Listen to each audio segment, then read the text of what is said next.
Hey everybody, I'm Mark. I'm the Fat Hiker, and I am on an abandoned Pony Express trail, which goes between Route 50 and Route 95. I am currently in a place called Allen Springs. Allen Springs is about a mile and a half off of Route 95 between Fallon and Hawthorne, and it's not a visited site, and really there aren't many springs to speak of anymore, but there sure used to be, and you can tell because of these tufa formations behind me, and I'll show you a few more. But the reason I came here is because these tufa formations, which are formed by geothermal and spring activity underneath a body of water. Clearly, where I'm standing now, a dry desert, used to be under a body of water. And this particular tufa formation behind me almost certainly goes many feet, maybe 10, 20 feet beneath the soil that I'm standing on now. So at one point, though, the indigenous people that lived here and hunted here put markings on these tufa formations, and those markings are in the form of hoof prints, deer hoofs. And on a number of these tufa formations, if you look hard and careful, you can see them. So let me show you what I mean. Just a little scan around the beautiful desert area, and you can see a few more of the tufa formations here and there, and a little bit beyond. I believe those are the White Mountains. I'm not sure. Just a fun little mountain range. I think there's actually a cave in there with some petroglyphs as well, but I'm not going to head up there today. Anyways, here's what I wanted to show you.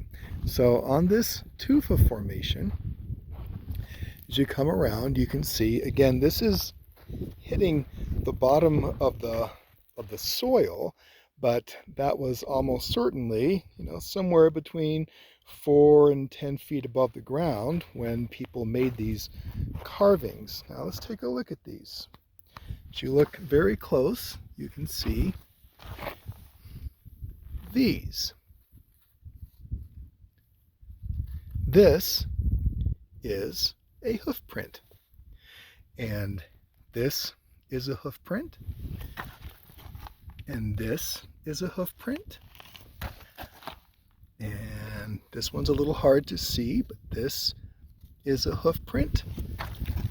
This is a hoof print. Probably one there. And there are quite a few more that are scattered on that particular boulder. Here we go.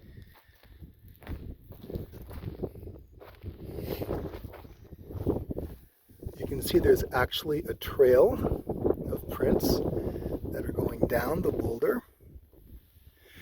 And you can see a couple of more. This is very ancient, and a lot of this has eroded away.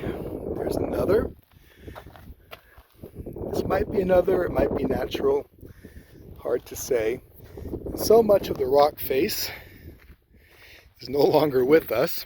Plus, it's not in the sun today, so I'm not showing you the best of the best. But imagine, as you look at what appears to be carved out, even on the overhang down by the dirt, that this particular rock, again, was at least facing you at eye level where you were carving, and maybe higher. Kind of phenomenal. There are a number of others. I'm not going to show them to you, but trust me, they're there. It's fun. I have some photos I'll post on that tufa formation as well.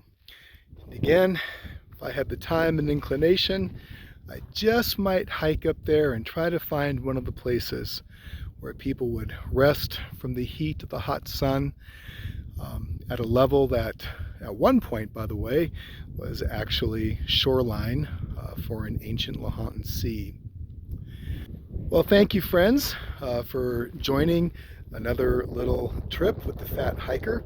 Wasn't hiking much today. This was a 30-mile Jeep trail, but wonderful to be able to find indications of the long habitation, drastic ways in which our